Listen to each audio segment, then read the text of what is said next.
Halo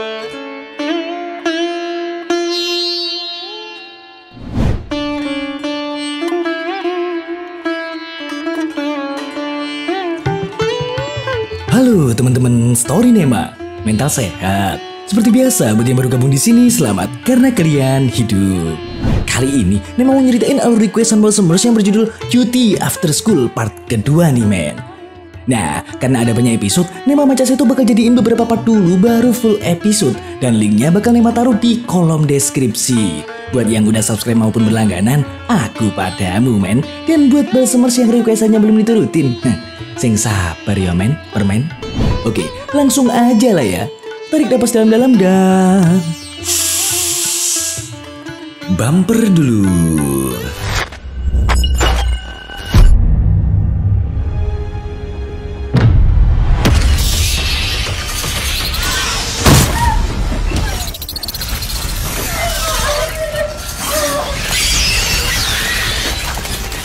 Ngelanjutin part kemarin.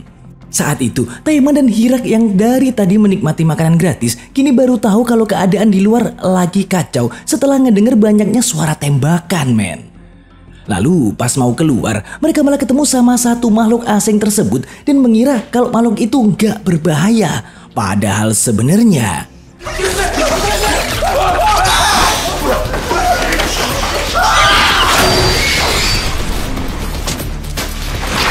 sementara ada 4 murid lain yang juga masih terjebak di dalam sebuah gedung. Untungnya, Yongsu berhasil menangkap makhluk itu dengan ember besar. Tapi di waktu yang sama, Wotaek juga sedang berjuang untuk melepaskan diri dari lilitan makhluk tersebut.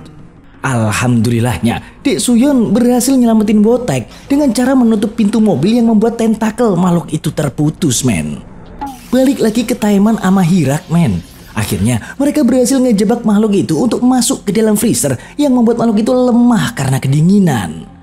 Di tempat lain, Letnan Lee akhirnya berhasil menemukan Bora sama Sunyi dan langsung nyelamatin mereka. Dan setelah situasi dirasa agak aman, para murid yang masih selamat pun berkumpul untuk memberi penghormatan terakhir pada mereka yang telah gugur. Disinilah, Letnan Lee akhirnya memberitahu alasan yang sebenarnya kalau tujuan para murid dilatih militer kayak gini adalah untuk membasmi makhluk yang tadi mereka lihat. 너희들이 오늘 본 것들은 하늘에 있던 구체가 떨어져 분열한 것. 을 받는 이유가 저 구체들을 제거하기 위해서다. Gak lama nih, mereka kembali ngedenger suara-suara yang mencurigakan yang membuat Letnan Lee langsung berinisiatif untuk memancing makhluk itu dengan ngelemparin helmnya ke jalan, men.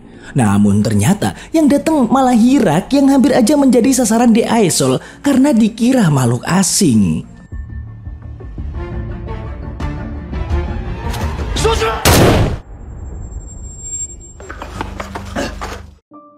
Oke, para murid pun kembali ke sekolah dengan perasaan syok dan trauma gara-gara kejadian yang mereka alami tadi.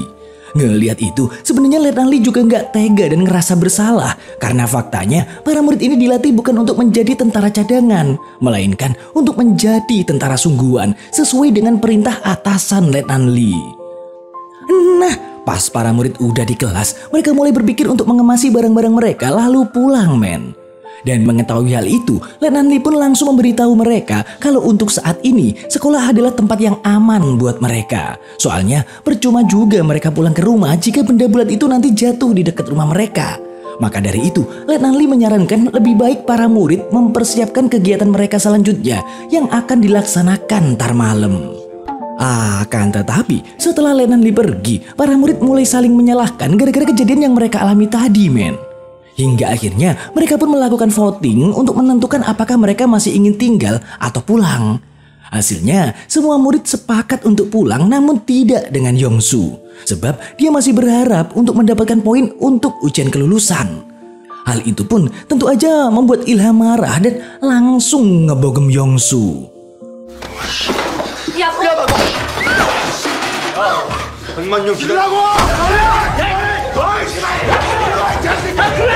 Gak lama, Dek Yojung menemui Letnan Lee di ruangannya nih, men. Dek Yojung menyampaikan petisi ke Letnan Lee kalau para murid sepakat pengen pulang. Tentu aja, Letnan Lee gak menyetujui hal itu soalnya orang tua mereka juga gak ada di rumah. Sebab pemerintah telah mengevakuasi seluruh warga ke kamp pengungsian yang aman. Mengetahui hal itu, para murid pun jadi marah men, jengkel, dan kecewa dengan keadaan. Tapi mau gak mau, mereka harus tetap ngelaksanain latihan malam sesuai perintah dari Letnan Lee. 움직이면 니들은 벌써 죽었어! 살고 싶으면 움직여! 죽고 싶지 않으면 움직여! Oke, kita pindah ke markas militer nih men. Setelah diteliti, ternyata makhluk asing itu sangat kuat dalam tekanan apapun. Dia nggak mempan dibakar, ditembak, dibekuin, kecuali ditembak menggunakan senjata uranium. Masalahnya, pihak militer nggak punya banyak amunisi yang membuat mereka kesulitan untuk melawan makhluk-makhluk itu dengan jumlah yang banyak. Oke, balik lagi ke sekolah. Di sini, para murid masih belum percaya kalau orang tua mereka telah dievakuasi pemerintah. Maka dari itu, mereka pun membuat rencana untuk kabur dari sana dengan mengirim 4 perwakilan buat mastiin kalau ucapan Letnan Lee ini bener. Gak pakai lama, Jang Suyong, Shin Chiyol, dan Dek Jong langsung melakukan misi untuk keluar sekolah. Namun ternyata penjagaan di sekolah sangatlah ketat yang membuat mereka gagal kabur men.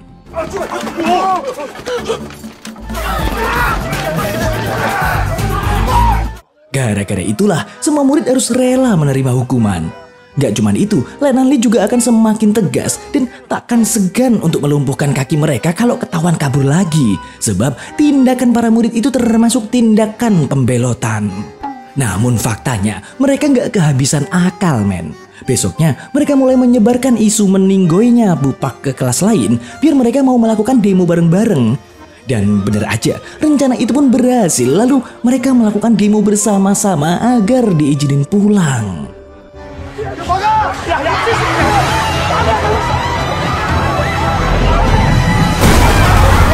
Gak lama, mereka semua dikejutkan dengan bola-bola alien yang mulai berjatuhan dan menyerang para murid dan juga tentara. Otomatis, demo pun bubar dan para tentara langsung mencoba untuk membasmi makhluk asing itu. Seketika, suasana pun berubah chaos, men.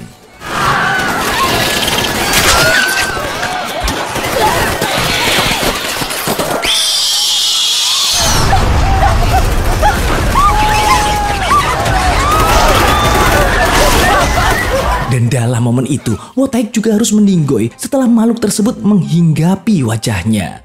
Ya, mau nggak mau, Korporal Wonbin harus menembaki Wotaek meski sebenarnya dia nggak tega ngelakuin hal itu.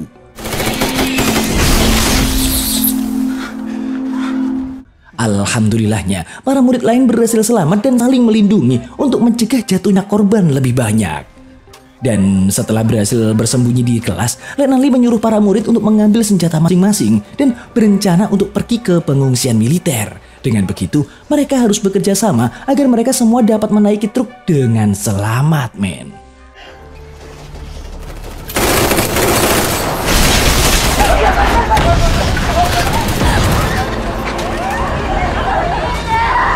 Akhirnya, mereka pun berhasil naik truk dan terbagi menjadi 2 rombongan. Tapi saat itu mereka sangat sedih karena makhluk itu berhasil menangkap salah satu teman mereka. Singkat cerita, di tengah perjalanan, mobil rombongan pertama malah mengalami kecelakaan gara-gara si supir dihabisi oleh makhluk asing itu. Untungnya, para murid ini langsung sigap dan segera menembaki makhluk tersebut hingga tak tersisa. Tapi masalah nggak berhenti di situ, men. Sebab saat itu Dek Suyon terluka parah dan mereka nggak tahu harus pergi kemana. Ditambah lagi, setelah ngecek GPS sama peta, mereka nggak nemuin camp tentara atau desa di daerah sekitar. Untungnya, bola-bola alien yang berada di kawasan tersebut jauh lebih sedikit dibandingkan dengan yang ada di Seoul, tempat mereka tinggal. Karena itu, mereka bisa sedikit tenang, lalu kemudian berpencar untuk mencari tempat yang bisa disinggahi sementara. Sedangkan rombongan 2 akhirnya tiba di camp militer lebih dulu nih, men. Tapi mereka ngerasa heran karena nggak ngelihat rombongan pertama, padahal tadi mereka berangkat duluan. Mereka jadi makin khawatir tuh setelah ngelihat banyak sekali tentara yang meninggoy akibat makhluk asing tersebut. Sebagai ketua kelas yang bertanggung jawab, Dek Yujong meminta Letnan Lee untuk segera bergerak dan memastikan kalau teman-teman mereka yang berada di rombongan 1 baik-baik aja.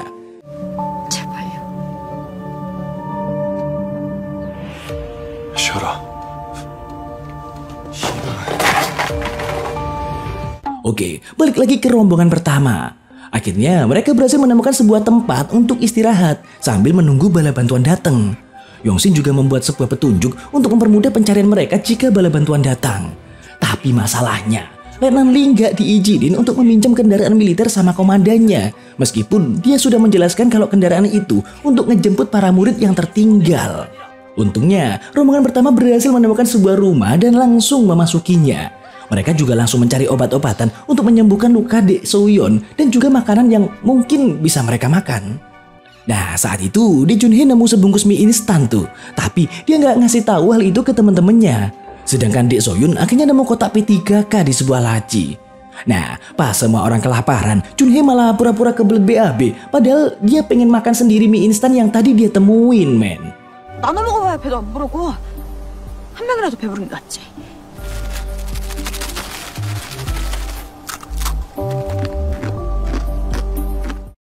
Geser ke camp militer. Di sini, Kopral Wonbin pura-pura sok kenal sama rekan tentaranya yang ditugaskan untuk mengurus transportasi. Padahal sebenarnya dia berusaha ngambil kunci truk supaya Letnan Lee bisa memakainya. 그래. 계속 열심히 해. 나 갈게.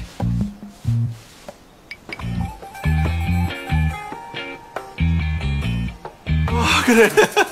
안 민다니까. 다음에 뵐게. Dan setelah berhasil mendapatkan kunci itu, Kopral Wonbin memberikannya ke Letnan Lee. Sebenarnya dia pengen ikut nyari anak-anak, tapi Letnan Lee nggak ngizinin dia, men. Sebab kalau sampai ketahuan, hukumannya akan sangat besar. Namun ternyata rencana Letnan Lee nggak sengaja terdengar oleh Deok Jong yang langsung memberitahu teman-temannya. Ya tentu aja, semua murid langsung setuju untuk ikut kecuali Yongsu.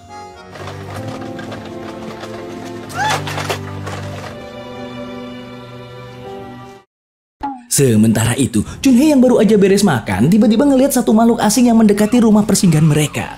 Dia pun refleks berteriak, terus lari terbirit-birit sambil ngasih tahu semua teman-temannya, men. Meskipun para murid sudah berusaha keras buat ngehalangin makhluk itu masuk rumah, tapi makhluk itu nggak kehabisan akal dan malah masuk lewat saluran ventilator. Ya tentu aja, para murid pun panik dan akhirnya terpisah menjadi dua ruangan. Sedangkan Letnan Lee yang lagi OTW malah baru sadar kalau di belakang ada anak-anak, men. Setelah mobilnya itu ngelewatin polisi tidur. Dan mengetahui hal itu, Letnan Lee sempat ngelarang mereka buat ikut. Tapi karena ngelihat solidaritas mereka yang sangat tinggi untuk menyelamatkan teman-temannya, akhirnya Letnan Lee pun ngizinin mereka, men. 이런 경우 어떻게 되냐? 출발하시죠.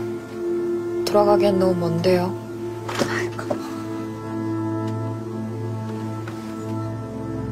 Oke, balik lagi ke rombongan pertama. Mengingat keadaan Dek Soyeon yang semakin memburuk, Cheol berinisiatif menyuruh teman-temannya untuk segera kembali ke truk. Tapi masalahnya, mereka nggak bisa ngelewatin ruang tengah soalnya makhluk asing itu masih ada di sana. Jadi satu-satunya jalan yang bisa mereka lalui adalah lewat jendela dan itu juga harus dibongkar. Akhirnya, Cheol pun segera mencari sebuah alat untuk membongkar jendela di tempat lain. Tapi tanpa sadar, makhluk itu udah ada di belakangnya, men.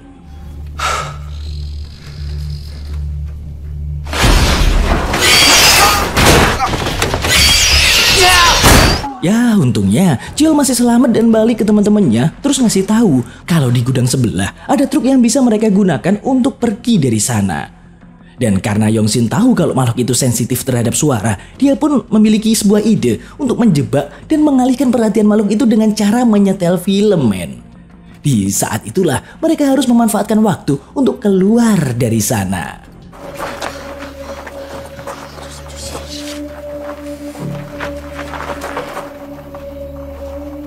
Awalnya mereka sih berhasil keluar sampai beberapa orang naik ke mobil. Tapi masalahnya gara-gara tuh film yang disetel rusak, makhluk-makhluk itu pun sadar kalau dia sedang dibohongi, men. Seketika keadaan kembali menjadi tegang setelah Taeman berusaha menghalangi ventilator supaya monster itu gak bisa keluar.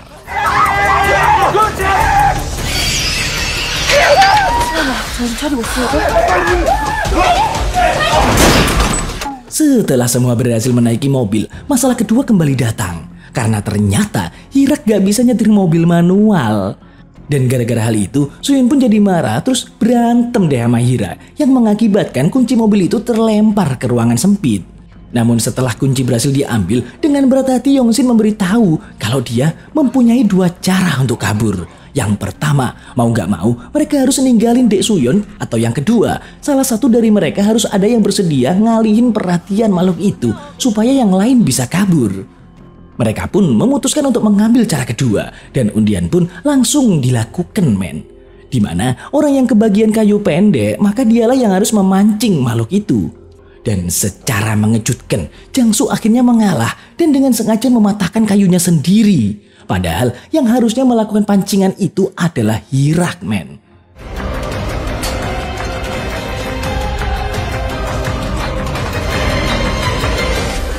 장수야. Sementara rombongan Letnan Lee akhirnya nyampe di TKP kecelakaan. Awalnya sih mereka ngira kalau rombongan pertama udah pada meninggoy. Tapi akhirnya Deokjong nemuin petunjuk arah di bagian badan mobil yang membuat mereka jadi yakin kalau rombongan pertama sedang bersembunyi. Masalahnya petunjuk jalan itu malah mengarahkan mereka pada makhluk-makhluk itu men.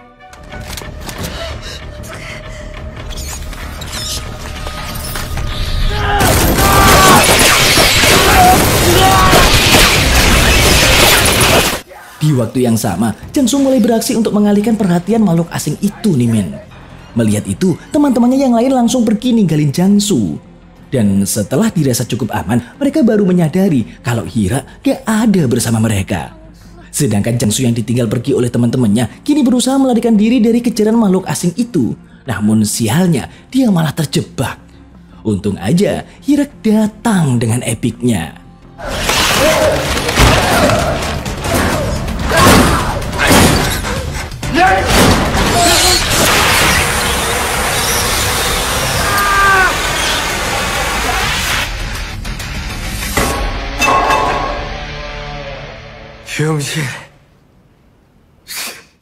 Gak lama, Letnan Lee sama yang lain datang dan alhamdulillah semua murid berhasil selamat men. Dengan begitu, mereka bisa sedikit bahagia meski teror masih bisa datang kapan saja.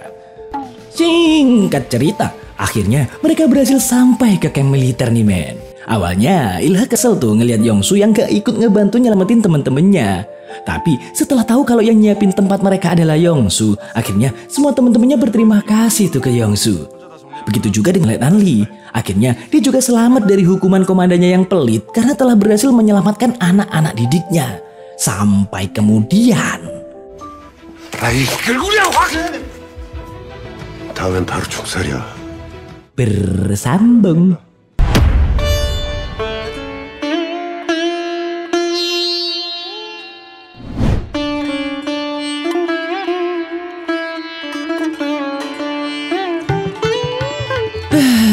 Ending yang menggeregetkan. Oke, seperti biasa buat para jomblo, segera temukan jodohmu karena daging yang terbelah rasanya lebih nikmat dari telapak tanganmu. Dan kalau ada yang request film untuk diulas, bisa kalian tulis di komentar ya. Bye.